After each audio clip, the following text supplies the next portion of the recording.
Uma das maneiras de interpretarmos os traços de nossa personalidade é através do nosso temperamento.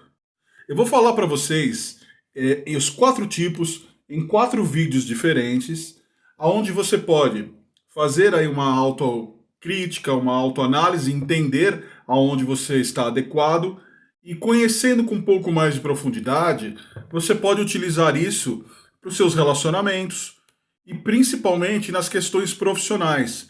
Por exemplo, se você é um líder e você é um líder estratégico que procura, além de entender os processos técnicos, operacionais e administrativos, lidar com a gestão de pessoas como deve ser, e você tem um conhecimento ainda que básico dentro dos temperamentos, você consegue saber como vai dar uma orientação para um determinado tipo de perfil, como vai recomendar uma atividade para outro tipo, como obter mais desempenho de um outro perfil específico, e o mesmo serve numa situação de conflito, de entendimento, de orientação, de recomendação.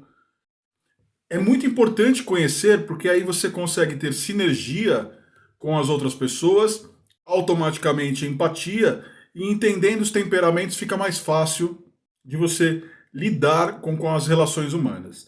Então, os quatro tipos existentes são colérico, melancólico, fleumático e sanguíneo. Nesse primeiro vídeo, eu vou falar para vocês um pouco do colérico. Se você associar o nome diretamente, você está associando a cólera, né, a raiva. Tal. Mas você não deve utilizar os temperamentos de uma maneira negativa. Ainda que algumas características limitem as pessoas a algum tipo de procedimento, você deve analisar de uma maneira mais humana e como uma ferramenta de gestão estratégica de pessoas. Nunca como algo para não vou contratar, não serve para trabalhar, tem esse tipo de perfil. Porque, como eu disse agora há pouco, o colérico, se você associar a cólera, você já vai entender que a pessoa tem raiva, tem ódio, e não é bem assim. De fato, esse perfil tem algumas características um pouco mais impulsivas e agitadas, mas não é dessa forma. Então vamos começar falando um pouco do colérico, né? Como que ele é no dia a dia, nas características, nos procedimentos. É natural que ele seja um pouco mais agressivo. Então eu não estou dizendo a agressividade especificamente da raiva, de fazer coisas ruins, mas uma pessoa muito mais impulsiva, que pode chegar a se expressar com muito mais facilidade, daquela coisa da conversa olho no olho, falar diretamente, e isso para algumas pessoas pode ser compreendido como algo agressivo, como algo de dominação. Um outro ponto, por exemplo, do colérico é ser dominante, dominar a situação.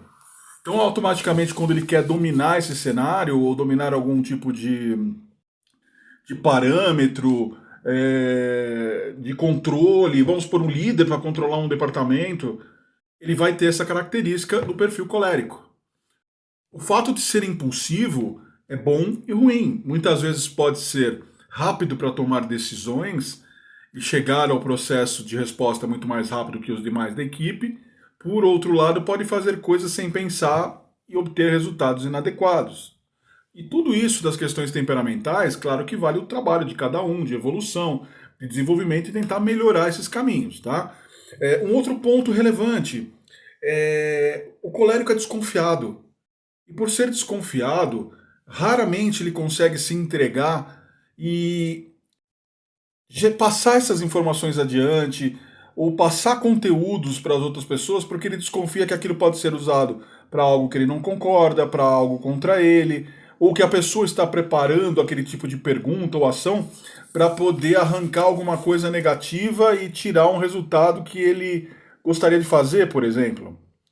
Esse tipo de desconfiança, por exemplo, leva um diretor, um gestor a ser centralizador, o que é negativo, e também está associado à insegurança. A tendência, por exemplo, é de ser ambicioso, e aí essa ambição ela pode ser positiva, porque vai atrás, busca, quer aquilo que acredita, mas faz isso sem planejamento, faz de uma maneira mais impulsiva, o que o torna muitas vezes uma pessoa ansiosa e impaciente. Sendo impaciente, precisa melhorar para ter resiliência e ser paciente no processo. Você entende que esses pontos de melhoria, por exemplo, como a intolerância, o egocentrismo. São características que o colérico tem que o ajudam em muitas vezes, mas se ele não evoluir isso e não melhorar, torna-o uma pessoa de difícil relacionamento, de difícil convivência. Então é um dos temperamentos mais aguçados. E aí aquilo que eu falei no início do vídeo, apesar de você associar o colérico à cólera, à raiva, do ódio, que existe um pouco dentro do perfil, já que ele é uma pessoa agitada, entusiasmada, tudo aquilo que é grandioso, que vai mostrar um grande impacto, o colérico quer fazer, quer ir para cima, porque aquilo é um entusiasmo envolvido, independente do que vai acontecer, seja bom ou ruim. E aí há essa mistura de questões de temperamento, fazendo com que ele às vezes se perca no meio do caminho. Ele ou ela, né? Se perca no meio do caminho, porque é uma característica. Como o colérico é um temperamento que se expande, automaticamente ele passa a criar sombras, né? Porque ele está se expandindo, ele está se abrindo. E aí algumas pessoas veem isso como algo ruim, não entendem como algo bom. Essa paixão que o colérico tem pode ser visto para algumas pessoas como algo ruim, como algo de ser arrogante, de não como determinação, mas como algo de dessa ambição negativa, de ganância, vai transferindo a ambição para ganância. Então essa energia pré-existente, ela precisa ser controlada, ela precisa ser moderada. Quando você se relaciona ou você lidera, por exemplo, profissionais dessa forma, você precisa saber como passar uma informação, como controlar as relações do ambiente, e isso é um papel muito relevante. Então eu espero que essa dica aqui para vocês ajude muito a se conhecer e a conhecer o relacionamento com as outras pessoas. E não usar as questões de temperamento como algo negativo, e sim como algo muito positivo para você melhorar a sua empatia, melhorar a sua sinergia e relacionamento humano. Aguardem, faremos na sequência o próximo vídeo, que nós vamos falar do outro temperamento, já falamos do colérico aqui, podemos falar do sanguíneo, fleumático ou do melancólico, tá bom? Esse é o canal Receita do Desenvolvimento Humano, eu sou Beto Campi, conheça nosso trabalho, temos mais de 500 vídeos aqui falando de desenvolvimento pessoal e profissional, que serve para ajudar você, a sua empresa, a desenvolver, capacitar e aumentar a qualidade dos profissionais e das pessoas que convivem com você. E da mesma forma para você no seu cotidiano, na sua vida pessoal, que consequentemente interfere na vida profissional. Forte abraço, até o próximo vídeo.